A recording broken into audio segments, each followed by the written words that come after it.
Ok, este video va a estar en parte no guionado y por parte guionado, me anoté algunas cosas. Y es que yo siento que cuando uno hace un guión, se limita cuando habla, porque se replantea, lee lo que escribió antes, piensa lo que va a escribir después, por ende se limita en lo que va a decir. No es que voy a hablar de un tema controversial, ni muchísimo menos. Es un tema muy particular de One Piece, y creo que es interesante hablarlo así, prendiendo la grabadora de audio y empezar a hablar. Y es que yo creo que conforme fueron pasando los arcos de One Piece, los enemigos a los que se iba enfrentando a Luffy iban siendo más y más fuertes, conforme pasaban estos arcos. O tampoco tan fuertes, sino que implicaban una mayor amenaza. A lo que voy es que la escala de poder o de amenaza que representaban para la tripulación de Luffy, arco tras arco, iba incrementando. En un primer momento empezamos con Arlong, que era un Gyojin nada más, después pasamos a Crocodile, de Crocodile pasamos a Enel, de Enel a Rob Lucci, después Gecko Moria, Kizaru, la guerra de Marineford y muchísimos otros etc. Por ende, la tripulación o compañeros del antagonista principal de Luffy también deberían implicar una mayor dificultad para, por ejemplo, Zoro, Sanji, Nami, Chopper, Usopp, Franky, etc. Y yo personalmente creo que ese ritmo, o algoritmo como le quieran llamar, va a seguir así hasta que termine la obra.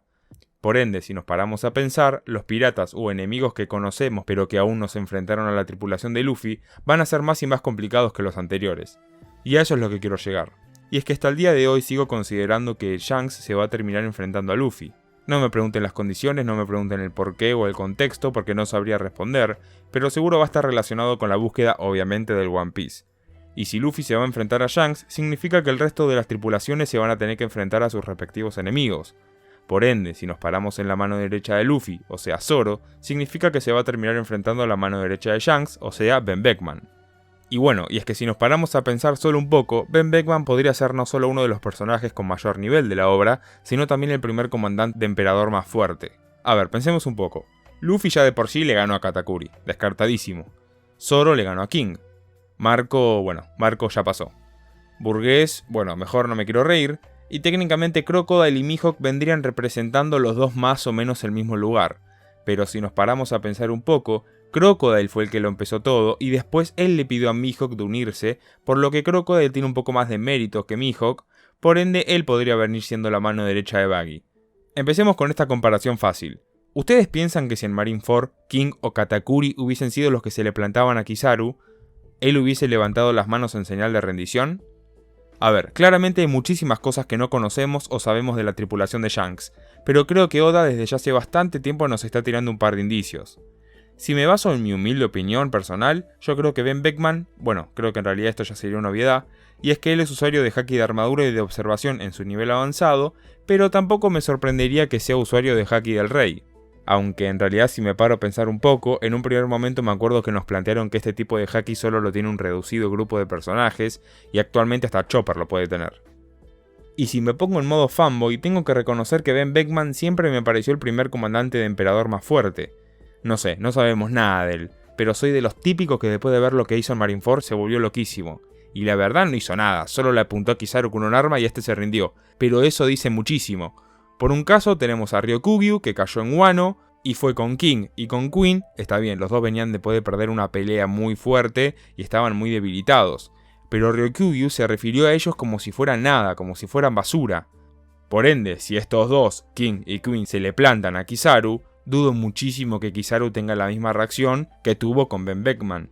Claramente Beckman tiene una edad casi igual a la de Kizaru, Ben Beckman tiene 50 años, Kizaru no recuerdo bien cuántos tiene, pero creo que tiene más de 50.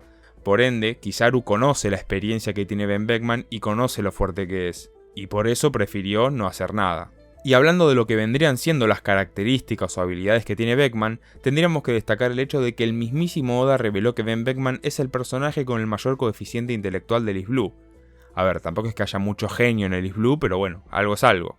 Además, Ben Beckman, al ser el oficial de mayor rango después del pelirrojo, es probablemente uno de los luchadores más capaces de toda la serie. Y es más, como ya dije, en Marineford, Kizaru prefirió no pelear con él después de que este le apunte con su rifle. O sea, eso ya dice muchísimo de Ben Beckman.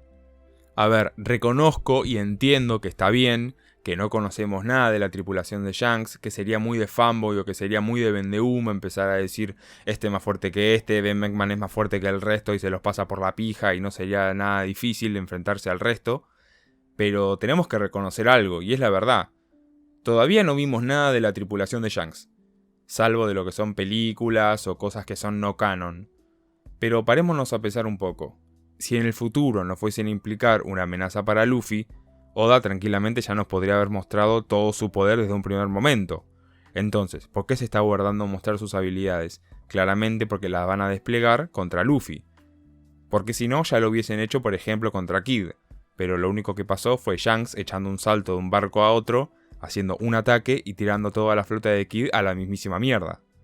Lo que sí me encanta de la tripulación de Shanks, y en especial de Ben Beckman, es que creo, hasta que se nos revele lo contrario, que es una tripulación en su 100% de no usuarios de frutas del diablo. Y eso me parece excelente, porque ya en la obra se nos mostró que no es tan importante al final del día ser usuario de una fruta del diablo, sino simplemente tener haki. Eso sí, no hay que darle todo el mérito al haki, porque es importante, sí, tener haki, porque gracias a no sé, podés tocar, podés infligirle daño a un usuario de una fruta logia, pero es más importante usar haki si solo vas a ser usuario de haki, que lo uses todo en su nivel avanzado y principalmente, y muy por encima del resto, que seas poseedor de haki del rey. Si tenés haki del rey avanzado, ya sos la puta bestia. Pensemos en cada una de las cosas. Primero pensemos en que Oda piensa en todo. Oda la tiene toda pensada. Entonces, Ben Beckman va contra Kizaru, Kizaru se la piensa y dice no, mejor ni me meto. Y después el chabón va contra toda la tripulación del emperador, se la recontra chupa y empieza a hacer mierda todo. No sé, este video me salió muy improvisado. Espero haber dicho algo, espero que se haya entendido.